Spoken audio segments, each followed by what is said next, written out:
أعوذ بالله من الشيطان الرجيم. ضرب الله مثلا للذين كفروا امرأة نوح وامرأة لوط كانتا تحت عبدين من عبادنا صالحين فخانتاهما فلم يغنيا عنهما من الله شيئا وقيل ادخلا النار مع الداخلين.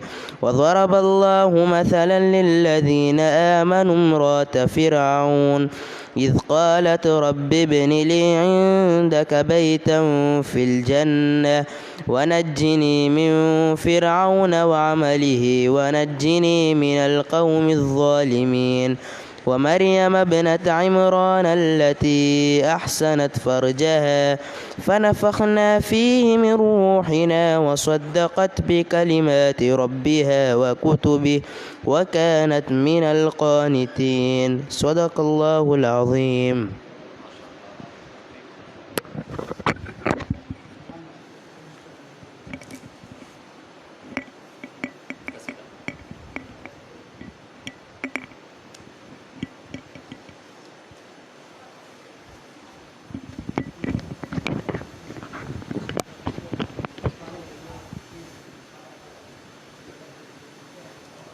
اللهم صل وسلم على سيدنا محمد وعلى آل سيدنا محمد. اللهم صل وسلم. يا رب قد ضاق الخناق وهالنا خطب الكروب وحادثات زماننا. يا رب قد عز النصير وما لنا إلا كان رجوه لكشف كروبنا. اللهم صل وسلم. هل ثم غيرك يا إلهي ارتجى أو هل لغيرك نشتكي أحوالنا أو هل يخيب رجاؤنا بك سيدي؟ كلا وليس بخيب فيك رجاؤنا. اللهم صل بحق رفعة سرك الموضوع في أسمائك الحسنى بلطفك حفنا. يا ربنا إنا نتوسلنا بمن بهداه للدين القويم هديتنا. اللهم صل المصطفى المختار من فاق الورى ورقى إلى رتب العلا لما دنا. لولاه لم نشهد سنا برق الهدى كلا ولا سطعت شموس يقيننا. اللهم صل. هو أصل كل فضيلة وجميلة هو أشرف الرسل الكرام حبيبنا. يا رب وفقنا لما ترضى ولا تجعل إلى سوء الحساب مصيرنا. اللهم صل واجعل توكلنا عليك ولا تكيل لسوى جنابك يا إلهي أمرنا. واصلح فساد قلوبنا واجعلنا من كل هم مخرجا وارأف بنا. اللهم واختم بخاتمة الرضا أعمالنا واجعل على التوحيد آخر عمرنا، وأفض على العبد الذليل مواهبا، وانشله من أوحاله مما جنى. اللهم صل وعلى الرسول أبي البتول محمد خير الأنام صلاتنا وسلامنا، وعلى جميع الآل والأصحاب من هم أنجم ظهرت بآفاق السنا، والحمد لله رب العالمين.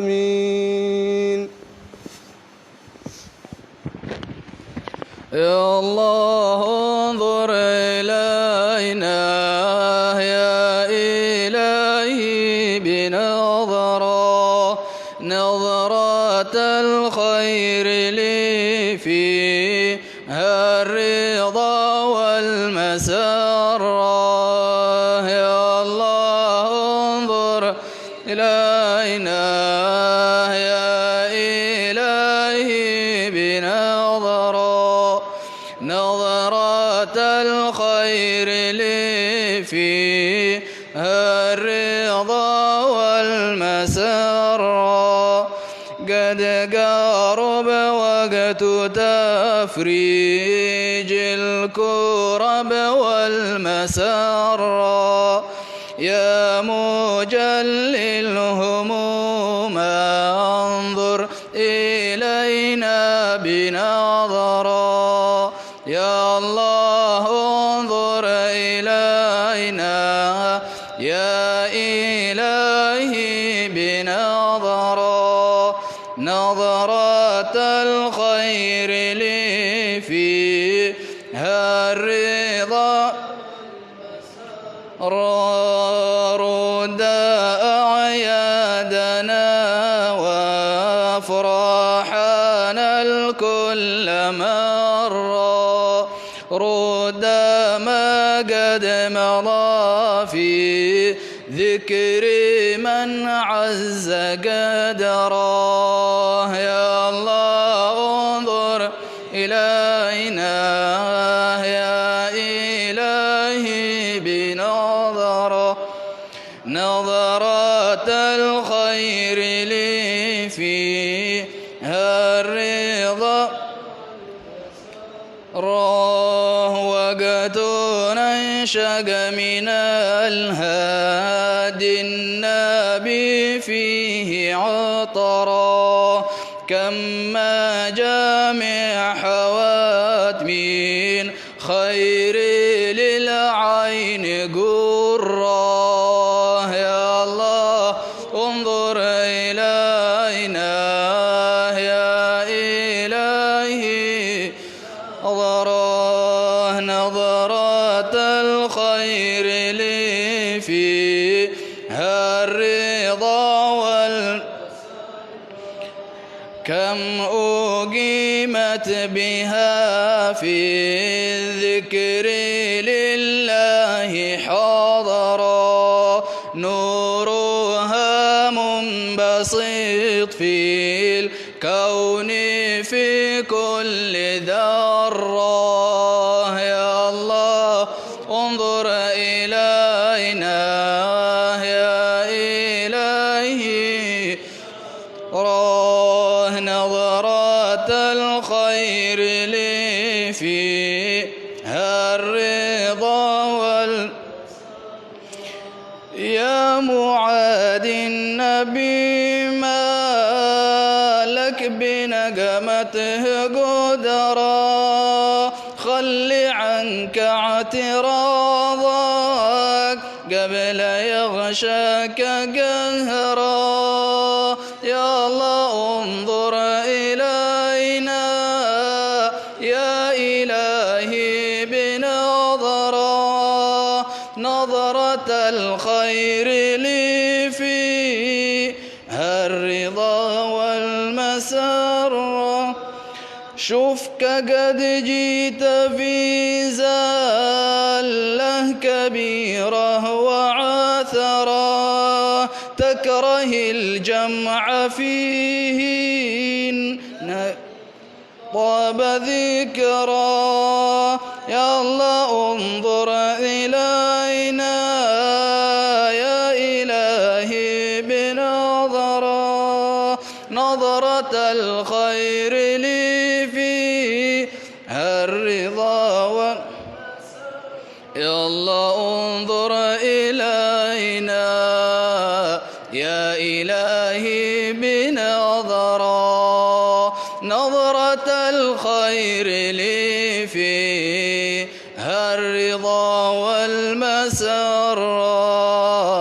يا الله انظر إلينا يا إلهي بنظرة نظرة الخير لي فيها الرضا والمسرة ينقطع من مجامعنا وتأخذه حسرا والصفا ترجع إيامه علينا وبشرا يا الله انظر إلينا يا إلهي بنظرة نظرة الخير لي فيها الرضا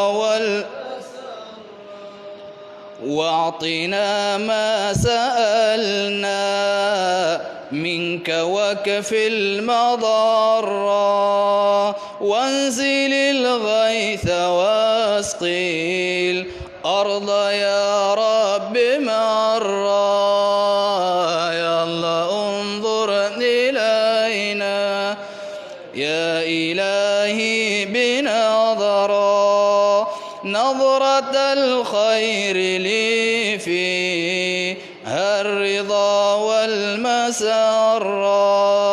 والعوافي تقع والعسر يعقبه يسرا والصلاة على من شاع في الناس فخرا يا الله انظر إلينا يا إلهي بنظرة نظرة الخير لي فيها الرضا والمسرة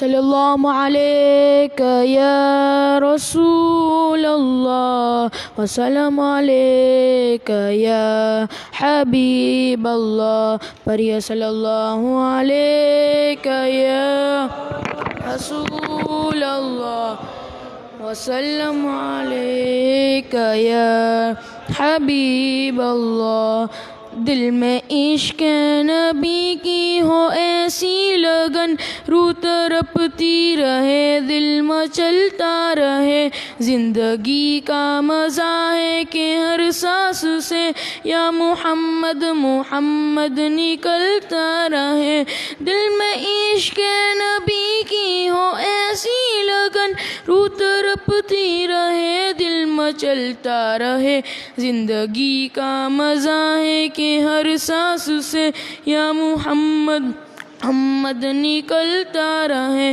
یا محمد محمد میں کہتا رہا نور کے موتیوں کی لری بن گئی آیتوں سے ملاتا رہا آیتیں پھر جو دیکھا تو یہ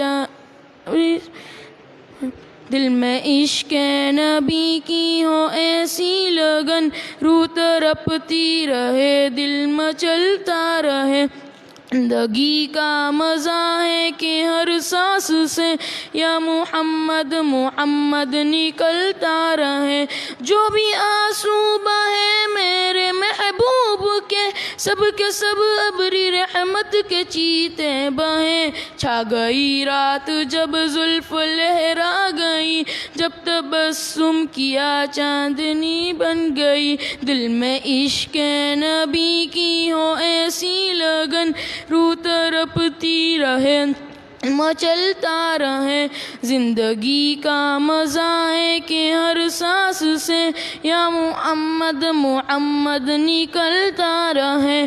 یہ تو مانا کہ جنت ہے باغ حسین، خوبصورت ہے سب خلد کی سرزمین، حسن جنت کو پھر جب سمیتا گیا، سرور انبیاء کی لری بن گئی۔ میں عشق نبی کی ہو ایسی لگن، روح تڑپتی رہے دل متلتا رہے، زندگی کا مزہ ہے کہ ہر سانس سے یا محمد محمد نکلتا رہے۔ جب چراغ تذکرہ ان کے رخسار کا، وہ ضحیٰ پڑھ لیا والقمر کہہ دیا، سورتوں کی تلاوت بھی ہوتی رہی، نعت بھی بن گئی بات بھی ہو گئی، دل میں عشق نبی کی ہو ایسی لگن، روح تڑپتی رہے دل مچلتا رہے، زندگی کا مزہ ہے کہ ہر سانس سے یا محمد محمد نکلتا رہے۔ سب سے صائم زمانے میں منظور تھا، سب سے بے کس تھا بے بس تھا مجبور تھا، ان کو ریحام آ گیا میری حالات پر، میری عظمت میری بے بسی بن گئی، دل میں عشق نبی کی ہو ایسی لگن، روح تڑپتی رہے دل مچلتا رہے، زندگی کا مزہ ہے کہ ہر سانس سے یا محمد محمد نکلتا رہے۔ سبحان اللہ۔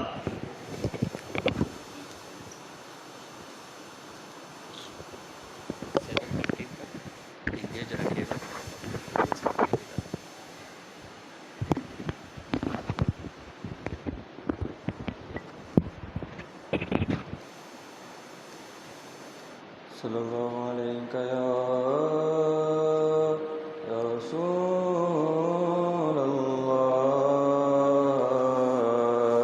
وسلم علیک یا حبیب اللہ، پڑھیں صلی اللہ علیہ یا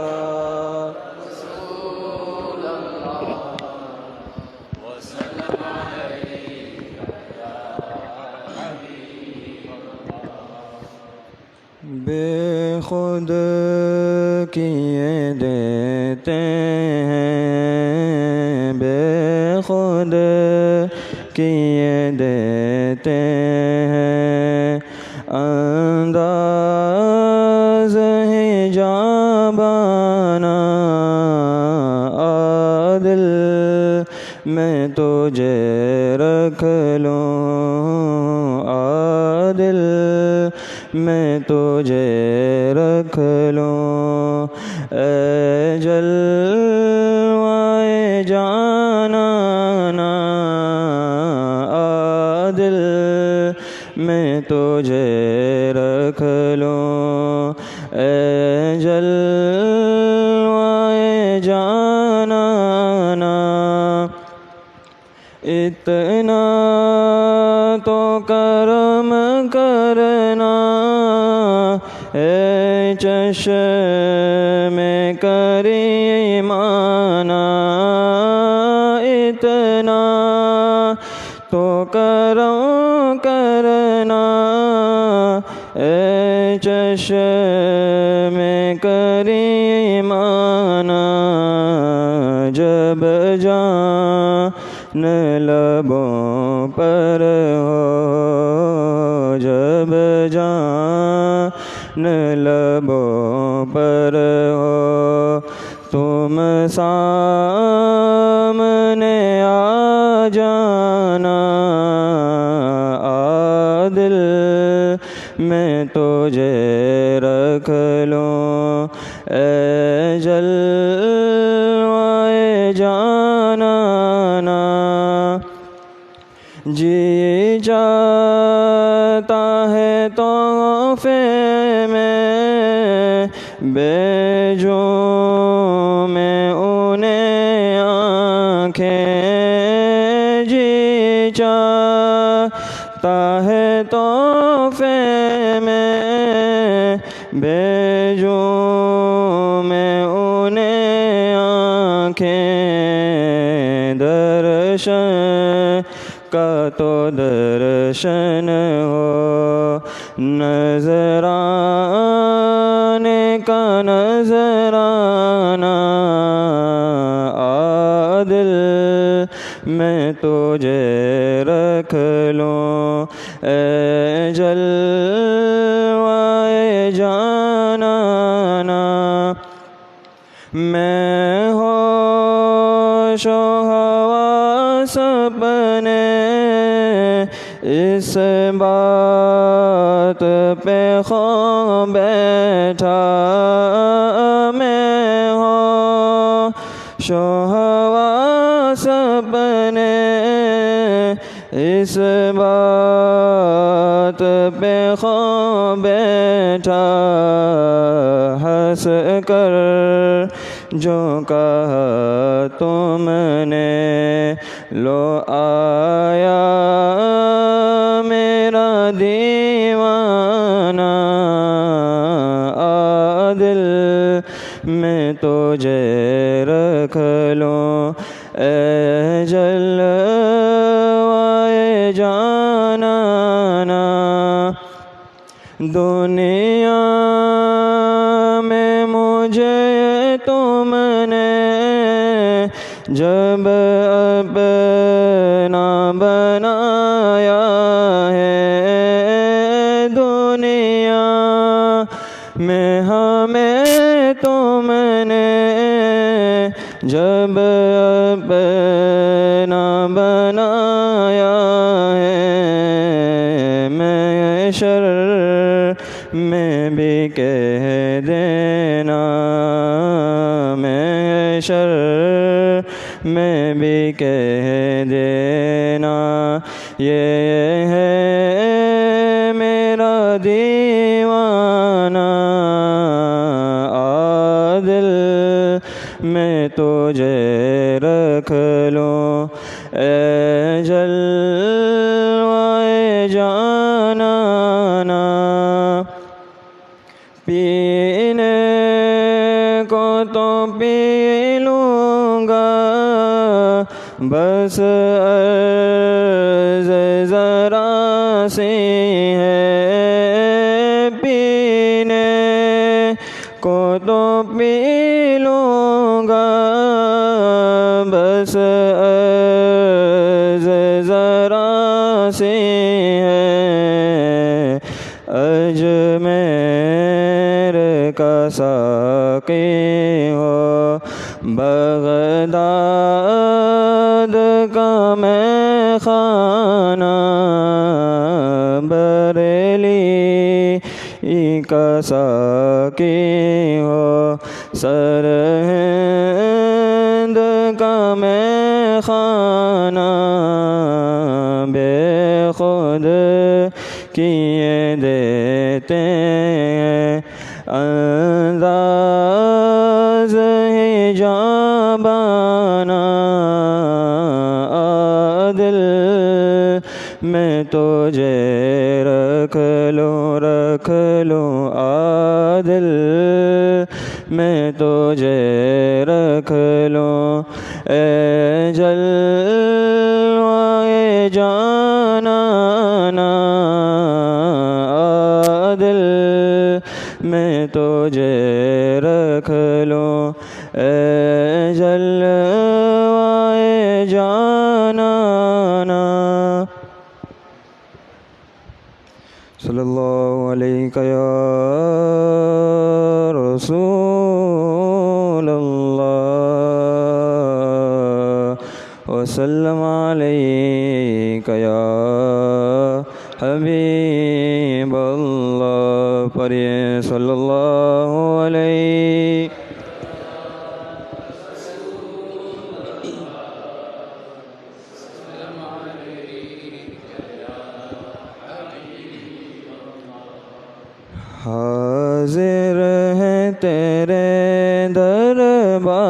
شر میں ہم اللہ کرم اللہ کرم اللہ کرم اللہ کرم دیتی ہے صدا یہ چشم نم اللہ کرم اللہ کرم اللہ کرم جن لوگوں پہ ہے انعام تیرا ان لوگوں میں لکھ دے نام میرا جن لوگوں پہ ہے انعام تیرا ان لوگوں میں لکھ دے نام میرا محشر میں میرا رہ جائے برم اللہ کرم اللہ کرم محشر میں میرا رہ جائے برم اللہ کرم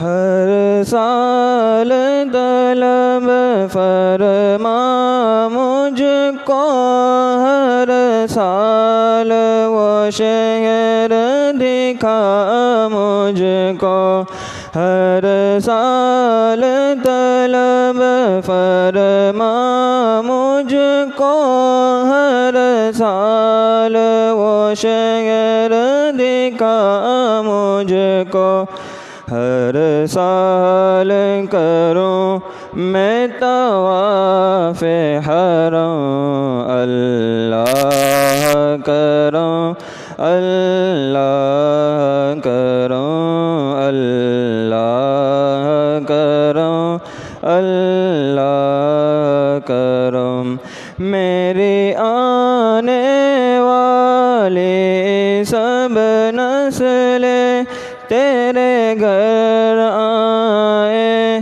تیرا گھر دیکھے تیرے گھر آئے تیرا در دیکھے اسباب ہو ان کو ایسے بہوں اللہ کرم اللہ کرم حاضر ہے تیرے دربار میں ہوں اللہ کرم اللہ کرم دیتی ہے صدا یہ چشم نم اللہ کرم اللہ کرم اللہ کرم اللہ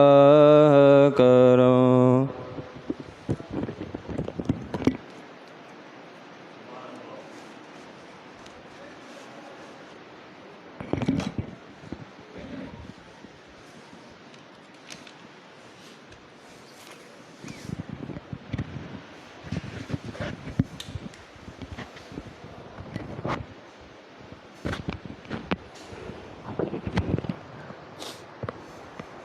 الحمد للہ رب العالمین والصلاة والسلام علی سید الانبیاء والمرسلین اما بعد فاعوذ باللہ من الشیطان الرجیم بسم اللہ الرحمن الرحیم لقد رضی اللہ عن المؤمنین اذ یبایعونک تحت الشجرہ صدق اللہ العظیم وصدق رسولہ النبی الامین الکریم فقد قال اللہ تبارک وتعالی فی شان حبیبہ الکریم مخبرا وآمرا ان اللہ وملائکتہ یصلون علی النبی یا ایہا الذین آمنوا صلوا علیہ وسلموا تسلیما اللہم صلی وسلم وبارک علی سیدنا و مولانا محمد معدن الجود والکرم وعلی آلہ وصحبہ وبارک وسلم صلاۃ و سلام علیک یا سیدی یا رسول اللہ وعلی آلک واصحابک یا سیدی یا حبیب اللہ۔ حمد و صلاۃ کے بعد معزز سامعین کرام، آج ہماری مجلس محرم کی تیسری مجلس ہے، تھرڈ مجلس، اور ٹاپک ہے تھرڈ کیلف امیر المومنین حضرت سیدنا عثمان ابن عفان رضی اللہ تعالیٰ عنہ۔ ٹاپک کی طرف آنے سے پہلے ماشاءاللہ آج میں نے دیکھا بہت سارے ایسے لوگ تھے جنہوں نے مجلس کی جو انویٹیشن ہے اس کو واٹس ایپ کے تھرو فارورڈ بھی کیا، میسیجز بھی کیے، اور میں نے کو دل سے اپریشیٹ بھی کرتا ہوں کہ ماشاءاللہ آپ نے اس پروگرام کو اپنا سمجھا، سنی مسلم انجمن کا نہیں سمجھا بلکہ اپنا سمجھا اور دین کا کام سمجھا، اور اپنی نیکیوں میں اضافہ کرنے کے لیے آپ نے میسیجز آگے فارورڈ کیے۔ دیکھو ہمارا کام کیا ہے؟ پہنچانا، وما علینا الا البلاغ۔ بلاغ کا مطلب ہوتا ہے میسیج ڈیلیور کرنا، بس اگر آپ نے میسیج کیا اور 2 ٹک آ گئے دیٹ از انف۔ آپ نے واٹس ایپ پہ کیا ہے، دیکھ لیں 2 ٹک آ گئے، میسیج ڈیلیور ہو گیا ہے۔ یہ تو نہ مجھ پہ فرض ہے نہ آپ پر فرض ہے کہ کسی کو ہاتھ پکڑ کے مسجد میں لے کر آئے، یہ نہیں ہے۔ تو میں اپنا کام کروں، آپ اپنا کام کریں، ہم مل جل کر دعوت دیتے رہیں، انشاءاللہ دعوت دیتے رہیں گے۔ اس دعوت کا فائدہ کیا ہے آج کے بیان میں سننے کو ملے گا۔ صحابی جلیل تھرڈ کیلف امیر المومنین حضرت سیدنا عثمان ابن عفان رضی اللہ تعالیٰ عنہ، آپ واقعہ فیل سے 6 سال کے بعد بورن ہوئے، یعنی ہمارے نبی صلی اللہ علیہ وسلم واقعہ فیل میں بورن ہوئے، اس کے 6 سال کے بعد یہ امیر المومنین حضرت عثمان ابن عفان رضی اللہ تعالیٰ عنہ مکے میں بورن ہوئے۔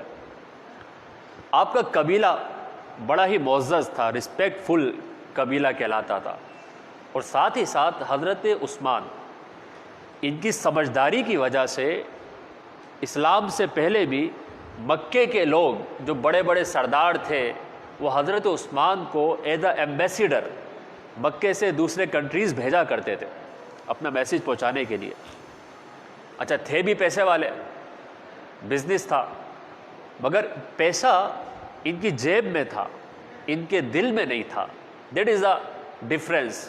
بہت سارے پیسے والے ہوتے ہیں مگر وہ پیسہ جیب کے ساتھ ساتھ دل میں بھی رکھ لیتے ہیں، اور دل میں رکھنے کی وجہ سے جب پتہ چلتا ہے کہ شپ یا کنٹینر سمندر میں ڈوب گیا تو ان کا دل بھی ڈوب جاتا ہے، کیونکہ پیسہ ادھر تھا۔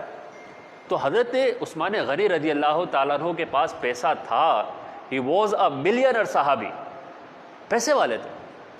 اچھا ایک بات یہاں کہہ دوں کہ دیکھیے پیسہ آپ کو جنت میں جانے سے روکتا نہیں ہے، that is a true message of Islam. اسلام یہ نہیں کہہ رہا کہ آپ غریب رہو، پور رہو، اور پاورٹی کو لائک نہیں کر رہا ہے۔ اسلام تو انکوریج کرتا ہے کہ بزنس کرو، رزق حلال کماؤ، غربت کی دعوت نہیں دیتا اسلام، کیونکہ پیسے والا ہونا آپ کو جنت میں جانے سے روکے گا نہیں۔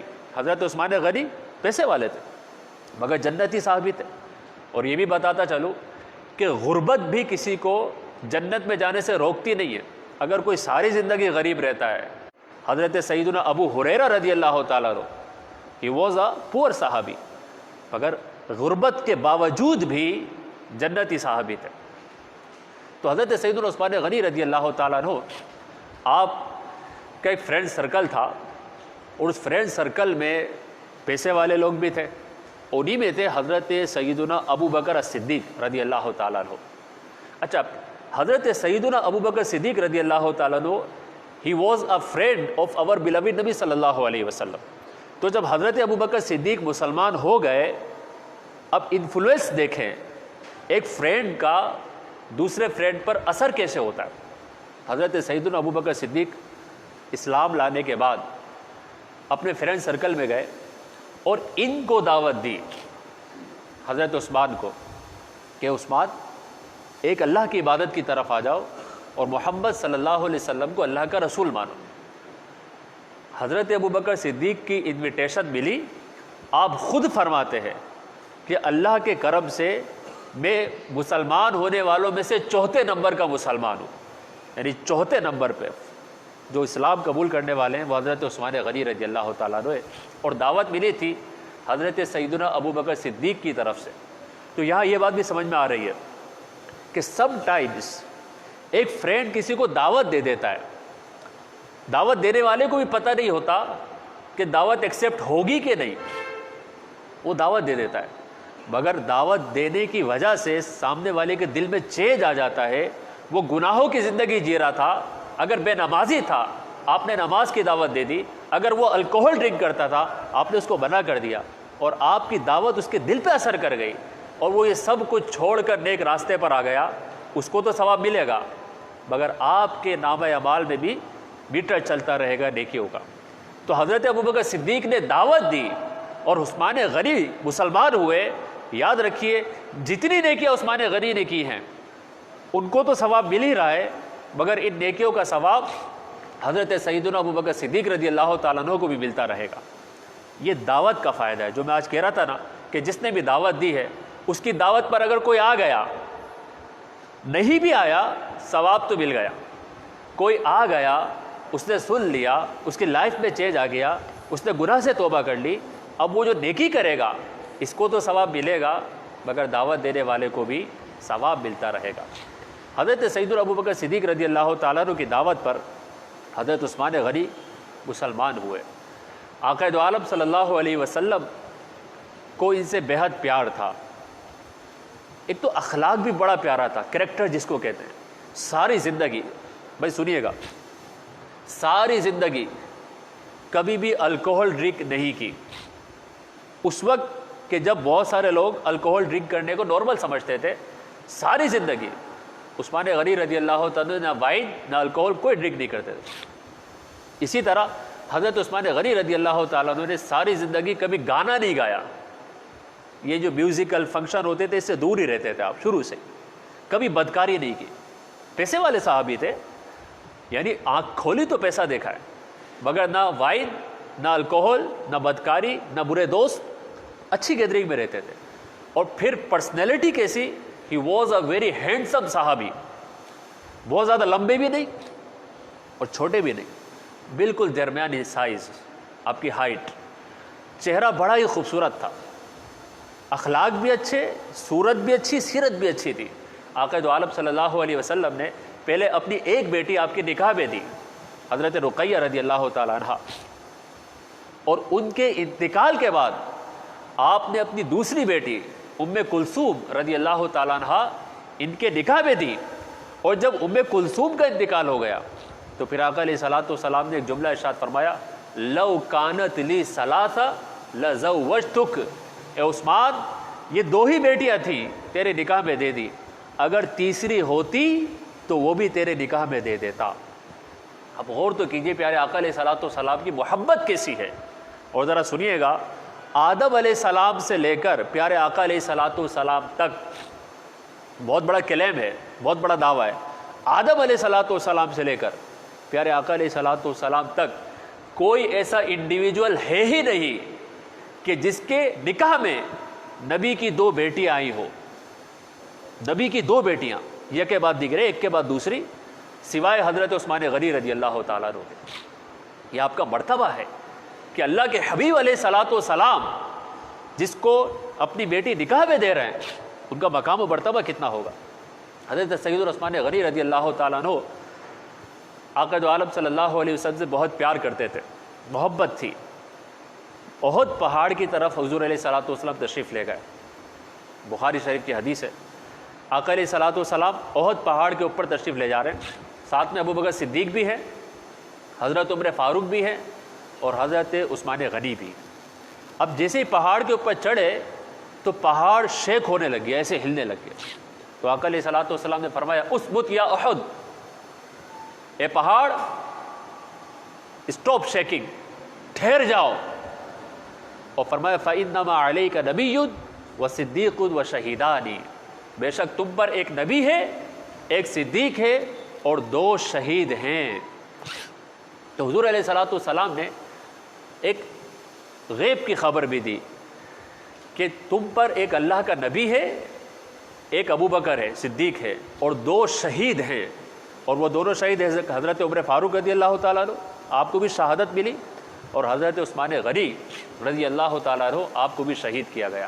مگر آقا علیہ الصلوۃ والسلام نے پہلے ہی بتا دیا تھا کہ عثمان تمہیں اللہ تعالیٰ شہادت عطا فرمائے.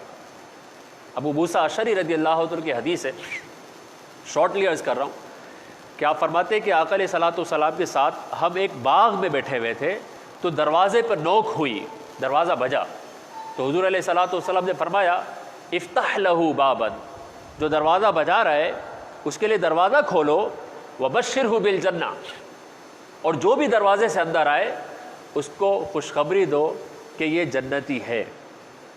حضرت ابو موسیٰ اشعری کہتے ہیں میں دروازے پہ گیا، جیسے ہی دروازہ کھولا حضرت ابوبکر صدیق اندر آتے ہیں، تو میں نے خوشخبری دی کہ آپ کو اللہ کے حبیب نے جنتی کہا ہے۔ فحمد اللہ، حضرت ابوبکر صدیق کے اللہ کی حمد بیان کی۔ تھوڑی دیر کے بعد پھر دروازے پہ نوک ہوئی، آقا علیہ الصلوۃ والسلام نے فرمایا اس کے لیے بھی دروازہ کھولو اور جو بھی ہو اس کو کہو کہ وہ جنتی ہے۔ ابو موسیٰ اشعری کہتے ہیں میں نے دروازہ کھولا، فَإِذًا عمر ابن الخطاب رضی اللہ تعالیٰ، فاروق اعظم آ رہے ہیں، کہا مبارک ہو، رسول اللہ نے تمہیں جنتی کہا ہے۔ آپ نے بھی اللہ کی حمد کی۔ اب ذرا سنیے گا، دروازہ دوبارہ بجا، حضور علیہ الصلوۃ والسلام نے اب سینٹینس چینج کر دیا اور فرمایا بشرہ بالجنت علی بلوى تصیبہ، اب جو آ رہا ہے اس کو بھی خوشخبری دو کہ جنت میں جائے گا مگر مصیبتوں سے دوچار ہوگا، تکلیفوں کا سامنا ہوگا۔ حضرت ابو موسیٰ اشعری کہتے ہیں میں نے دروازہ کھولا تو حضرت عثمان رضی اللہ تعالیٰ اندر آ رہے تھے، میں نے جنت کی بشارت دی کہ رسول اللہ نے آپ کو جنتی کہا ہے مگر یہ بھی بتا دیا کہ بڑی ہی تکلیفوں کا سامنا ہوگا۔ تو حضرت عثمان غنی نے اللہ کی حمد کی اور کہا واللہ المستعان، میں اللہ تعالیٰ سے ہی مدد چاہنے والا ہوں۔ تو آپ کو پہلے سے پتہ تھا عثمان غنی کو کہ شہادت تو میں نے نصیب میں لکھی ہے، مصیبت کو سامنا مجھے کرنا پڑے گا، اور ہوا بھی ہے۔ آخر میں جا کے عرض کروں گا کہ کس طرح حضرت عثمان غنی رضی اللہ تعالیٰ عنہ کو شہید کیا گیا تھا۔ حضرت سید عثمان غنی رضی اللہ تعالیٰ عنہ، آپ کی چند خصوصیات وہ شیئر کرنا چاہتا ہوں۔ یہ حضرت عثمان غنی رضی اللہ تعالیٰ عنہ آپ پیسے والے صحابی ہونے کے ساتھ ساتھ اللہ کی راہ میں خرچ کرتے تھے۔ آپ کی ایک عادت تھی کہ ایوری فرائیڈے جیسے جمعے کا دن آتا تو جو سلیب ہوتا ہے اس سلیب کو خریدتے اور اللہ کی راہ میں آزاد کر دیا کرتے تھے ایوری فرائیڈے۔ آپ کی یہ ویکلی روٹین تھی کہ سلیب کو خریدتے اور اللہ کی راہ میں آزاد کر دیتے۔ آپ فرماتے کبھی کسی فرائیڈے مس ہو جاتا تو میں نیکسٹ فرائیڈے 2 غلام خریدتا اور ان کو اللہ کی راہ میں آزاد کر دیتا۔ اسلام سلیوری کو پسند نہیں کرتا، سلیوری تھی اس وقت تھی، اسلام تو انکوریج کرتا تھا صحابہ اکرام کو بھی کہ ان کو خریدو، یہ انسان ہے، ہیومن بینگ ہے، ان کو اللہ کی راہ میں آزاد کرتے رہا کرو۔ عثمان غنی رضی اللہ تعالیٰ عنہ نے پیارے آقا علیہ الصلوۃ والسلام کی دعوت کی، عرض کیا یا رسول اللہ صلی اللہ علیہ وسلم میرے گھر تشریف لائیں اور جو کچھ ہو تناول فرمائیں۔ آقا علیہ الصلوۃ والسلام نے دعوت قبول فرما لی۔ حضرت عثمان غنی رضی اللہ تعالیٰ عنہ حضور علیہ الصلوۃ والسلام کو لینے کے لیے آئے۔ آقا علیہ الصلوۃ والسلام کے گھر سے اپنے گھر تک کا جو راستہ تھا، جو ڈسٹینس تھا، آقا علیہ الصلوۃ والسلام آگے آگے چل رہے، اچھا عثمان غنی یوں پیچھے پیچھے، نہ رائٹ نہ لیفٹ، بالکل پیچھے، اور پیچھے چلتے ہوئے عثمان غنی رضی اللہ تعالیٰ کے جو لپس ہیں وہ موو ہو رہے ہیں۔ آپ آقا علیہ الصلوۃ والسلام کے اسٹیپس گن رہے تھے، 1 2 3 4، یعنی حضور علیہ الصلوۃ والسلام کے گھر سے لے کر حضرت عثمان اپنے گھر تک نبی کے جتنے اسٹیپس بنتے تھے اس کو کاؤنٹ کر رہے ہیں۔ تو آقا علیہ الصلوۃ والسلام نے پوچھ ہی لیا عثمان یہ کس چیز کو کاؤنٹ کر رہے ہو؟ کہا یا رسول اللہ صلی اللہ علیہ وسلم آپ نے کرم فرما دیا ہے، میرے گھر پر تشریف لا رہے ہیں، میں بہت خوش ہوں، میں آپ کے اسٹیپس کاؤنٹ کر رہا ہوں۔ پوچھا کیوں؟ عرض کی یا رسول اللہ آپ کے گھر سے لے کے میرے گھر تک جتنے اسٹیپس بنیں گے اللہ کی راہ میں اتنے غلاموں کو آزاد کر دوں گا۔ آقا علیہ الصلوۃ والسلام کو خوش کرنے کا طریقہ ہے، ہم کسی مہمان کو بلاتے نا، گاڑی بھیج دی، ڈرائیور بھی بھیج دیا، خوش ہو جائے گا، ڈرائیور کے ساتھ گاڑی بھیجی ہے، یہی کرتے، یا گیٹ پہ کھڑے ہو کے ویلکم کر دے گا۔ مگر حضرت عثمان غنی جانتے تھے کہ یہ حبیب علیہ الصلوۃ والسلام کی خوشی اس بات میں ہے کہ اسلام سلیوری کو مٹانے کے لیے آیا، جو سلیب بن گئے ہیں، غلام بن گئے ہیں، ان کو آزاد کیا جائے۔ مگر حضرت عثمان غنی رضی اللہ تعالیٰ عنہ یوں پیسہ خرچ کرتے ہیں، یوں پیسہ خرچ کرتے ہیں، ویکلی ایک غلام آزاد، دعوت کر دی اسٹیپس کے حساب سے غلام آزاد. اور پھر آقا علیہ الصلوۃ والسلام نے مسجد نبوی کے لیے فرمایا، مسجد جو ہے وہ چھوٹی پڑ رہی تھی بظاہر، مسلمانوں کی تعداد بڑھ گئی تھی، تو باجو میں گھر تھا. تو آقا علیہ الصلوۃ والسلام نے صحابہ کرام کو جمع کیا اور ان کو انکریج کیا کہ ڈونیشن دو. اچھا یہ بتا دو کہ ڈونیشن مانگنا یہ ہمارے نبی صلی اللہ علیہ وسلم کی سنت ہے.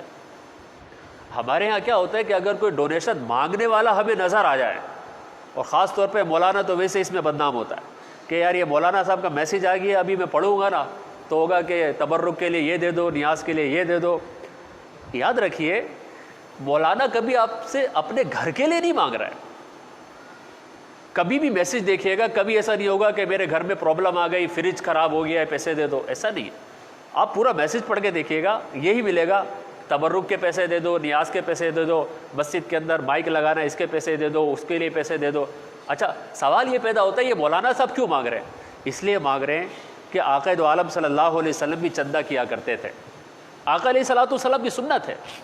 حضور علیہ الصلوۃ والسلام منبر پر بیٹھتے اور صحابہ سے فرماتے تھے میرے صحابہ خرچ کرو، نکالو. مگر یہ وہ صحابہ کرام کی قسمت پر بھی سلام، وہ آقا دو عالم صلی اللہ علیہ وسلم کو خوش کرنے کے لیے دیتے بھی تھے، اور دینے کے ساتھ ساتھ حضور علیہ الصلوۃ والسلام سے دور نہیں جاتے تھے بلکہ قریب آیا کرتے تھے.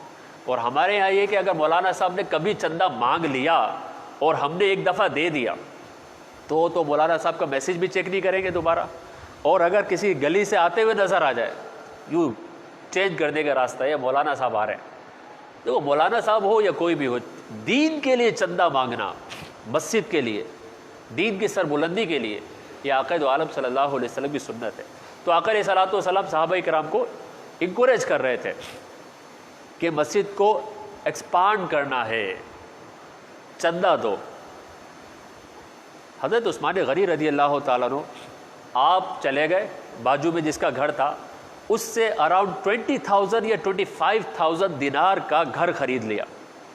اور گھر خریدنے کے بعد اگلے دن حضور علیہ الصلوۃ والسلام کی بارگاہ میں حاضر ہو گئے.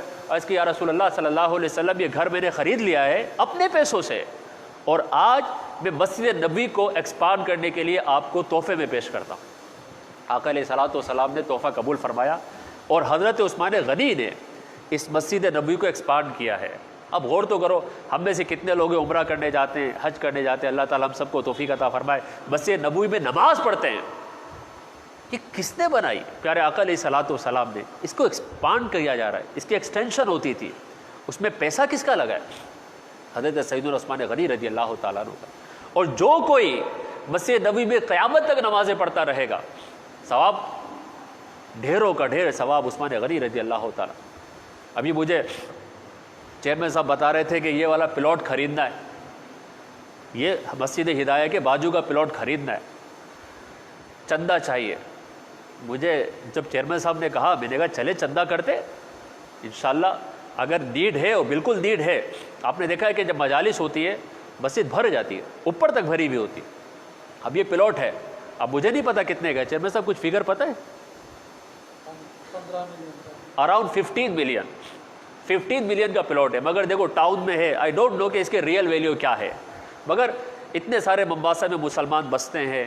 آپ کا لگا ہوا پیسہ دیکھو، حضرت عثمان غنی رضی اللہ تعالیٰ نے پیسہ لگایا، مسجد ایکسپانڈ ہو گئی، نمازیں پڑھی جا رہی ہیں، ان کو ثواب مل رہا ہے. آپ کا دیا ہوا پیسہ، مسجد وسیع ہو جاتی ہے. آپ چلے گئے، نسلیں چلی گئی، 200 ایئرز گزر گئے، 400 ایئرز گزر گئے، ہم قبر میں ہیں، مگر ہدایہ مسجد کے نمازی نماز پڑھ رہے ہیں، اللہ کے بارگاہ میں دعا کر رہے ہیں، سجدے کر رہے ہیں، ان کو تو ثواب مل رہا ہے، مگر جس نے خرچہ کیا ہوگا اس کے نام اعمال میں بھی ثواب لکھا جاتا رہے. اچھا پھر یہ نہیں ہوتا کہ آپ 15 ملین آپ اکیلے لا کر دے دیں. کس نے بولا 15 ملین آپ دے دیں؟ آپ سے جو ہو وہ دے دیں، کسی اور کو ڈھونڈ کر لے کر آ جائے، کسی کو موٹیویٹ کریں، انکوریج کریں کہ یار یہ مسجد کے لیے جگہ ہے. ابھی دیکھیں مسجد میں پارکنگ کی پرابلم ہے کہ نہیں. ہمارے حاجی صاحب بتا رہے تھے، حاجی عبدالعزیز، کہ تھرسڈے کو یہ مجلس میں آئے، یہاں مجلس میں آئے، گاڑی کے ساتھ آئے، نو پارکنگ. یہ بیچارے پارکنگ ڈھونڈتے رہے، پارکنگ نہیں ملی، گاڑی کو سیدھا لے کر واپس چلے گئے. اب ہمارے حاجی صاحب اگر مجلس سے محروم ہو گئے اس وجہ سے کہ پارکنگ ہی نہیں ہے، ہو از رسپانسبل؟ آج کی مینجمنٹ اور آج کے نمازی اگر یہ پلاٹ خریدتے ہیں تو فیوچر میں کس کو فائدہ ہوگا؟ آپ کے بچوں کو ہوگا. آپ کی جو چھوٹے چھوٹے بچے ہیں نا، یہ اپنی گاڑی میں آئے گا، ہدایہ مسجد جا رہے ہیں، وہاں پہ پارکنگ کی سہولت بھی ہے، وہاں نماز پڑھیں گے، وہاں مجلس میں بیٹھیں گے، وہاں ربیع الاول کی مجلس میں بیٹھیں گے. اگر ہم ان کو یہ سہولت نہیں دیں گے، جیسے کہ ہم سے پہلے والوں نے ہمیں نہیں دی، ہم سے پہلے والوں نے بڑا اچھا کام کیا، مسجد دے دی، دارالعلوم دے دیا، مگر اگر وہ ہمیں پارکنگ بھی دے دیتے تو آج ہمارا انداز چینج ہوتا. لیکن آج اگر ہم آنے والی جنریشن کو پارکنگ دے دیں تو تعداد بڑھ جائے گی. حضرت عثمان غنی رضی اللہ تعالیٰ عنہ نے مسجد کے لیے جگہ خریدی اور آقا علیہ الصلوۃ والسلام کو تحفے میں پیش کر دی. یہی حضرت عثمان غنی رضی اللہ تعالیٰ عنہ آقا دو عالم صلی اللہ علیہ وسلم کی سنتوں سے بڑا پیار کرتے تھے، محبت تھی. حضرت عثمان غنی رضی اللہ تعالیٰ عنہ نے ایک مرتبہ وضو کیا اور وضو کرنے کے بعد مسکرانے لگے، چہرے پہ مسکراہٹ آ گئی. تو لوگوں نے پوچھا، اے امیر المومنین، آپ کے مسکرانے کی وجہ کیا ہے، مسکرا کیوں رہے؟ تو آپ نے جواب میں ایک ہی جملہ کہا کہ میں نے آقا علیہ الصلوۃ والسلام کو ایسے کرتے دیکھا تھا کہ آپ نے وضو کیا اور وضو کرنے کے بعد مسکرائے تھے، مجھے نہیں پتا میرے نبی کیوں مسکرائے تھے، آقا کی سنت پر عمل کر رہا ہوں. کتنی محبت تھی، کوئی ریزن نہیں پتا، مسکرا رہے ہیں اس لیے کہ آقا علیہ الصلوۃ والسلام مسکرائے تھے. ہمیں تو بہت ساری وجہ پتہ ہیں، آقا علیہ الصلوۃ والسلام کی سنت ہمیں پتہ ہے، کتنی سنت ہے ہمیں پتہ ہے، مگر ہم انٹینشنلی یا ان انٹینشنلی اس کو فالو نہیں کرتے، چھوڑ دیتے. سنت ہی تو ہے نا.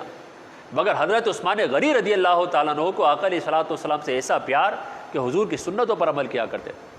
حضرت عثمان غنی رضی اللہ تعالیٰ عنہ جب قبرستان جاتے، اللہ کا خوف کیسا تھا، جنتی صحابی ہیں، قبرستان جاتے اور کسی قبر کے پاس رکتے تو آپ وہاں پر بیٹھتے تو آپ کی آنکھوں میں آنسو آ جاتے اور آپ اتنا روتے کہ آپ کی جو داڑھی تھی نا وہ ساری ویٹ ہو جاتی. اچھا، حضرت عثمان غنی کی داڑھی بھی تھی. یہ بھی میں اس لیے عرض کر رہا ہوں کہ سم ٹائمز کیا ہوتا ہے، ہم اپنے ہیرو کو سنتے ہی رہتے ہیں بس، مگر ان کی جو ہیبٹس ہیں، ان کی جو ویلیوز ہیں، ان کی جو سیرہ ہے، ان کو اپنی لائف میں آنے دیا کریں. حضرت عثمان غنی رضی اللہ تعالیٰ عنہ کی داڑھی مبارکہ ویٹ ہو جاتی. تو کسی نے پوچھا، حضرت آپ قیامت کا ذکر ہوتا ہے آپ اتنا نہیں روتے، مگر قبر کا جب ذکر ہوتا ہے تو آپ کی آنکھوں میں اتنا آنسو آ جاتے.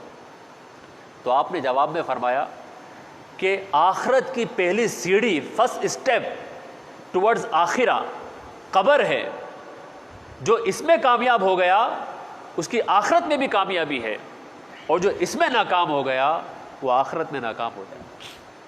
جنتی صحابی ہے مگر ہمیں سکھا رہے ہیں. قرآن مجید فرقان حمید سے کیسی محبت. ایک رکعت میں عشاء کی نماز کے بعد کچھ دیر آرام فرماتے، اس کے بعد نماز کے لیے کھڑے ہو جاتے. ایک رکعت کے اندر پورا قرآن تلاوت کر دیا کرتے تھے. قرآن سے محبت اسی. آپ فرماتے تھے، ایک جملہ بڑا مشہور ہے آپ کا، آپ فرماتے تھے کہ میری زندگی میں کوئی ایک دن ایسا نہیں گزرتا، ایک دن، ایون اے سنگل ڈے، کہ جس میں میں نے قرآن کی تلاوت نہ کی ہو. ایک دن ایسا نہیں گزرتا. قرآن سے ایسی محبت ہے. ایک رکعت میں پورا قرآن پڑھ رہے ہیں، ہر روز قرآن پڑھ رہے ہیں. اور جب شہادت کا وقت آیا، بلوائیوں نے حملہ کیا، اس وقت گھر کے اندر کا منظر راوی بتاتے ہیں کہ جب بلوائیوں نے حضرت سیدنا عثمان غنی رضی اللہ تعالی پہ حملہ کیا اور آپ پر تلوار کا وار کیا، اس وقت بھی آپ زمین پر بیٹھے ہوئے تھے اور آپ کے سامنے قرآن تھا اور قرآن پڑھ رہے. اور قرآن پڑھتے پڑھتے جب آپ پر تلوار کا حملہ ہوا، جو بلڈ گرا وہ قرآن کے پیجز پہ گرا اور سورۃ البقرہ پڑھ رہے تھے آپ. فَسَيَكْفِيكَهُمُ اللَّهُ، جیسے ہی اس لفظ پہ پہنچے آپ پر قاتلانہ حملہ ہوا اور آپ کا جو بلڈ تھا، جو خون مبارک تھا، وہ اس لفظ پہ گرا. اس وقت آپ کی زوجہ نے یہ جملہ کہا تھا، ارے بدبختو، تم نے کس کو شہید کر دیا؟ یہ تو وہ ہیں جو پوری پوری رات اللہ سبحانہ و تعالیٰ کی بارگاہ میں کھڑے ہو کے نماز پڑھتے تھے، ایک رکعت میں پورا قرآن پڑھتے تھے اور اگلے دن روزہ بھی رکھا کرتے تھے۔ روزہ رکھنے والا ملینر، ہی از اے ملینر صحابی مگر روزے دار تھے۔ ہی از اے ملینر صحابی مگر قرآن پڑھنے والے تھے۔ ہی از اے ملینر صحابی مگر اللہ کی راہ میں دینے والے تھے۔ ہی از اے ملینر صحابی مگر رسول اللہ کی سنت کو فالو کرتے تھے۔ یہ نہیں سمجھتے تھے کہ میں پیسے والا ہو گیا ہوں تو میرے لیے یہ نہیں ہے۔ ان کے سر پہ امامہ ہوتا تھا، ان کے چہرے پر داڑھی ہوتی تھی، وہ قرآن کو اپنی کتاب نہ صرف سمجھتے تھے بلکہ اس کو پڑھتے تھے۔ ہم لوگوں کا یہ ذہن بن گیا جو خاص طور پہ پیسے کی فیلڈ میں چلے جاتے ہیں، پیسہ کمانے کا ذہن ہوتا ہے، وہ کہتے ہیں جناب یہ داڑھی لمبی ہوگی نا، مولانا لمبی داڑھی، آپ کو نہیں پتا یہ شرط پولیس والے، وہ بولتے ہیں یہ اسامہ بن لادن آ گیا ہے، یہ پتہ نہیں القاعدہ ہے، ہمیں بہت پرابلم ہو جائے گی، داڑھی لمبی نہیں رکھیں گے ہم۔ اچھا بھائی، آپ کا پیسہ کم ہو جائے گا، رکاوٹ ہو جائے گی، بزنس نہیں ملے گا۔ لیکن صحابہ کرام علیہم الرضوان آقا علیہ الصلوۃ والسلام کی سنتوں پر عمل بھی کرتے تھے اور پیسہ بھی بناتے تھے۔ تو پرابلم یہ نہیں ہے، پرابلم ہماری اپنی ویلیوز ہے کہ ہم کب آقا علیہ الصلوۃ والسلام کی سنتوں پر عمل کرنے والے بنے گے۔ حضرت سیدنا عثمان غنی رضی اللہ تعالیٰ عنہ 35 آفٹر ہجرہ 18 ذوالحجہ مدینۃ المنورہ میں ہے، اور آپ نے کم و بیش 12 ایئرس تک خلافت سنبھالی، 12 سال، اور پھر بلوائی جو باغی تھے انہوں نے حضرت عثمان غنی رضی اللہ تعالیٰ عنہ کو آپ کے گھر میں مظلومانہ شہید کر دیا، اور پھر جنت البقیع میں آپ کا مزار مبارک ہے۔ حضرت عثمان غنی رضی اللہ تعالیٰ عنہ کے فضائل بے شمار اور بے حد ہیں، کیونکہ وقت اتنا ہوتا نہیں ہے، مگر موٹی موٹی باتیں یہی ہے کہ عثمان غنی رضی اللہ تعالیٰ عنہ آقا علیہ الصلوۃ والسلام کے محبوب صحابی، آپ قرآن سے محبت کرنے والے، رسول کی سنت پر عمل کرنے والے، اور روزے رکھنے والے، اور قرآن پڑھنے والے، اور اللہ کے راہ میں خرچ کرنے والے تھے۔ ہم اللہ سے دعا کرتے ہیں کہ اللہ سبحانہ و تعالیٰ حضرت سیدنا عثمان غنی رضی اللہ تعالیٰ عنہ پر کروڑ رحمتوں کا نزول فرمائے، اور آپ کی سیرت پر ہمیں عمل کرنے کی توفیق عطا فرمائے۔ صلی اللہ علی محمد، صلی اللہ علی محمد۔ مصطفیٰ جان رحمت پہ لاکھوں سلام، مصطفیٰ جان رحمت پہ لاکھوں سلام، شمع بز میں ہدایت پہ لاکھوں سلام، شمع بز میں ہدایت پہ ہم غریبوں کے آقا پہ بے حد درود، ہم غریبوں کے آقا پہ بے حد درود، ہم فقیروں کے سروت پہ لاکھوں سلام، مصطفیٰ جانے پہ لاکھوں سلام، شمع بز میں ہدایت آسیوں تھام لو دامن مصطفیٰ، آسیوں تھام لو دامن مصطفیٰ، پھر پرو رب کی رحمت پہ لاکھوں سلام، مصطفیٰ جانے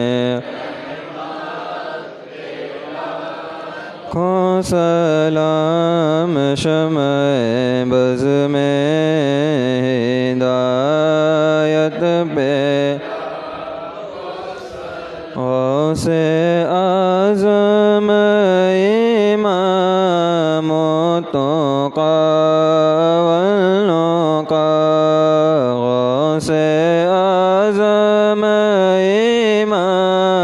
متقا والنقا جلوہ شان قدرت پہلا کو سلام مصطفیٰ جانے کو سلام شمع بز میں ہدایت پہ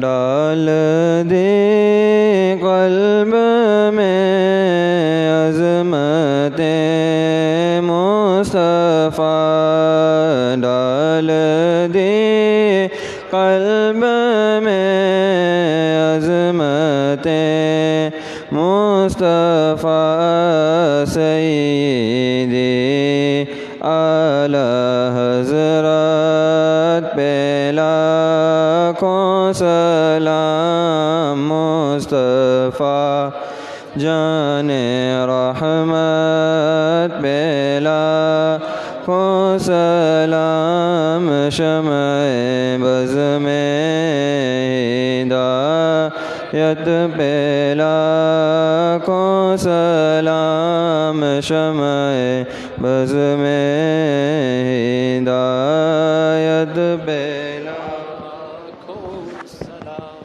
تشریف رکھیے.